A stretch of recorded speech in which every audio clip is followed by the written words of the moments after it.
দেশের স্বার্থে যে কোনো ত্যাগ স্বীকারে প্রস্তুত থাকতে সেনা সদস্যদের প্রতি আহ্বান জানিয়েছেন সেনাবাহিনীর প্রধান জেনারেল ওয়াকারুজ্জামান।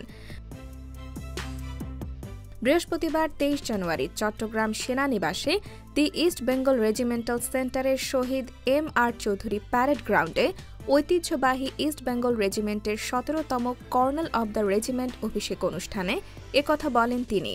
সেনাবাহিনীর সক্ষমতা নিয়ে তিনি বলেন, কয়েক বছর ধরে বাংলাদেশ সেনাবাহিনীতে আধুনিক প্রযুক্তি নির্ভর ও যুদ্ধোপযোগী যুদ্ধাস্ত্র ও সরঞ্জাম সংযোজনের মাধ্যমে বাহিনীর সক্ষমতা বেড়েছে। সেনাবাহিনীর ক্ষমতা আরও বাড়াতে ইঞ্জিনিয়ার্স ডিফেন্স ইন্ডাস্ট্রির কাজ চলমান রয়েছে। সেনাবাহিনীর যুদ্ধোপযোগী ও আধুনিক যুদ্ধাস্ত্র ও সরঞ্জাম যোগানে আমি সচেষ্ট থাকব। সেনাবাহিনীর সদস্যদের বীরত্বের প্রশংসা করে তিনি বলেন, ইস্ট বেঙ্গল রেজিমেন্টের প্রত্যেক সদস্য তাদের উপর অর্পিত দায়িত্ব সর্বোচ্চ পেশাদারিত্বের সঙ্গে পালন করবে এবং প্রয়োজনে দেশের জন্য জীবন উৎসর্গ করতেও দ্বিধা করবে না।